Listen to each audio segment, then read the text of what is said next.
Hi mga ka-Facebook, meron ka bang problema sa profile issue? Ayan po, kailangan po i-screenshot po natin yan. Then save lang po natin. Then punta po tayo sa ating profile picture. Then click po natin ang ating 3 dot, mga idol. Then click lang po natin, hanapin po natin, scroll lang natin. And then hanapin po natin ng help and support. Click po natin yan. And then may lalabas po dyan. And then continue lang po yung scroll. And then, ayan po mga idol, pag andyan na po tayo, hanapin po natin kung saan tayo may issue, kung sa Facebook page or profile.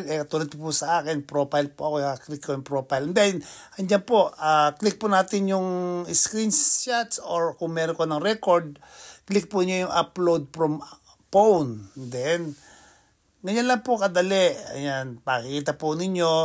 And then, ilalagay ko na po ang aking profile picture. Hindi, kailangan po muna nyo mag-type dyan kay Facebook. Kailangan po nyong magsulat dyan ng dapat isulat dyan. Talagang mag-mail po kayo na Dear Facebook, Dear Meta team, I am requesting for my profile to be review. Ayan, katulad po yung ginagawa ko. Kailangan lang po natin na mag-type. Ayan, kung mainam po, para pinakamadali, gayahin na lang po ninyo ang aking sinusulat dyan. Katulad po yan, Dear Meta Team. Diba? I am medyo matagal lang po. Kahit gayahin lang po ninyo yan, okay na yan. I am requesting for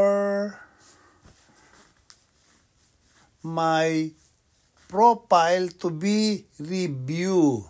Di ba? I share a post that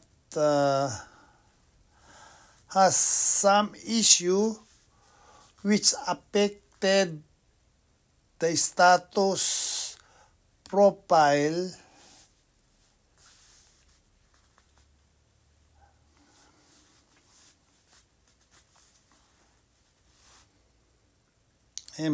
dapat lang po talaga magtiyaga ka lang dahil ano mo naman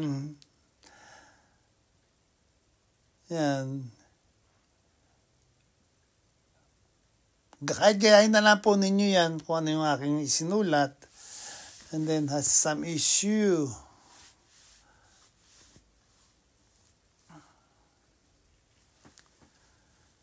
Thank you. And then, send na po natin.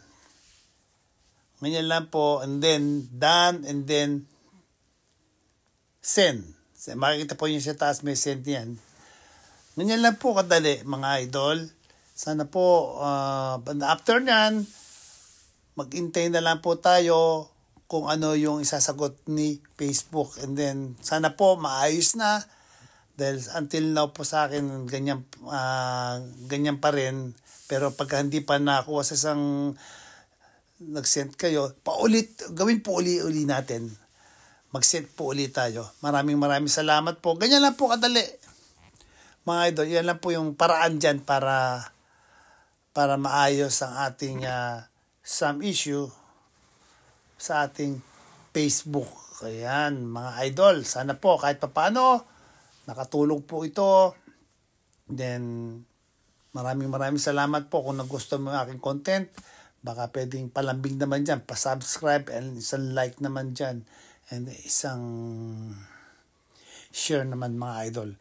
Maraming salamat. God bless you all. Thank you. Ganyan na po kadali. Di ba? Screenshot. Then, screen record or send na po natin. Yan lang po kadali mga idol. Maraming salamat. God bless you all. Ito po yung Kuya Nico. Arat na. Bye-bye.